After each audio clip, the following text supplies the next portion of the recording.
December 1st, 1955 is thought by many to be the spark that ignited the Civil Rights Movement. On this chilly night, petite African-American Rosa Parks refused to move to the back of the bus when a white passenger demanded her seat. Parks was a 42-year-old. According to her, her feet did not ache and she was not more tired than usual, and she did not plan out her fateful act. "I did not get on the bus to get arrested. I got on the bus to go home," she once said. Perhaps this feat of courage was the motivation Martin Luther King Jr. needed to begin his own trek for equality. Oprah Winfrey's eulogy for Rosa Parks showed personal gratitude and admiration for a true American hero. By analyzing this speech's audience, speaker, style, and values, we are reminded of the importance of equality in America and to not take it for granted. For a full comprehension of the depth of the importance of Rosa Parks' brave act, we must first examine Oprah Winfrey's audience.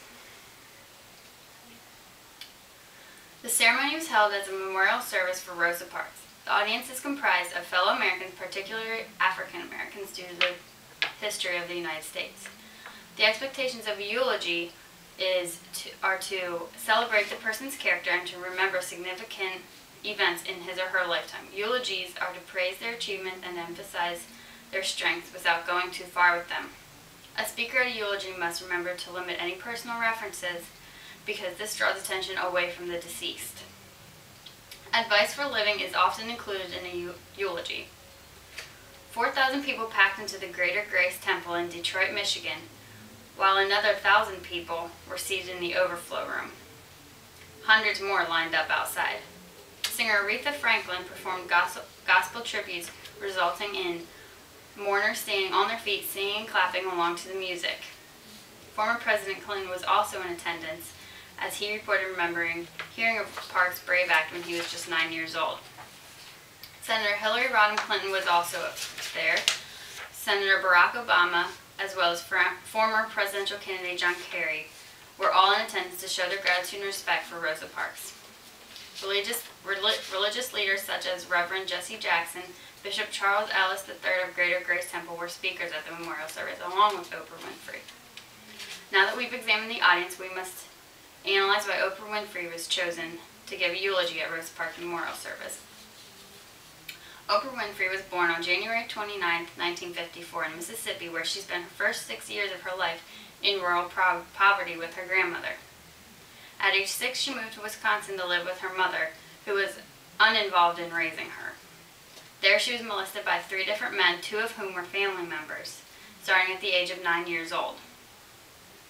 At 14, she began living with her father, where she began to make honor roll at her high school. She eventually received a scholarship to attend Tennessee State University. She, from that point on, became the youngest and first African-American woman to co-anchor at a news station. In 1986, she then landed her first talk show that became the highest-rated talk show in history. Being chosen to be a speaker at an American Heroes Memorial Service shows that Oprah Winfrey herself has proven to be a motivational leader. She came from rags to riches and has proven to be one of the most generous people in America. Oprah Winfrey is no stranger to speaking in front of hundreds and thousands of people. Therefore, I will analyze her stylistic devices. Oprah began her speech by telling a personal story.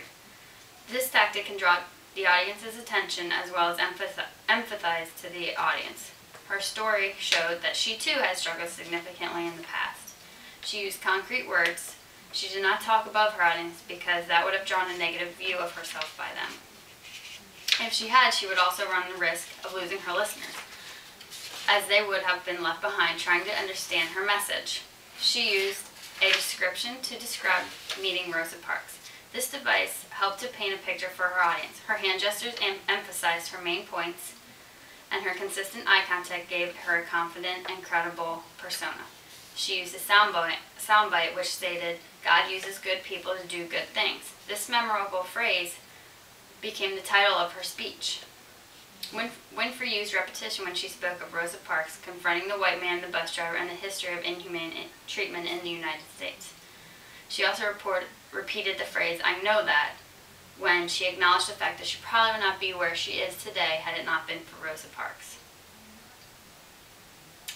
Parallel wording was seen towards the end of her speech when Winfrey thanked Rosa Parks for the variety of ways that Parks saved so many African Americans and Americans. At the end of her speech, she began each sentence with I. That, too, is an example of parallel wording. I felt that Oprah Winfrey's eulogy was uniform in stylistic devices and for the most part supported her message. She came off as confident and credible, yet appreciative of Rosa Parks' accomplishments and personally moved by them. However, towards the end of the speech, I thought Oprah Winfrey's stylistic devices began to detract from her message, unfortunately.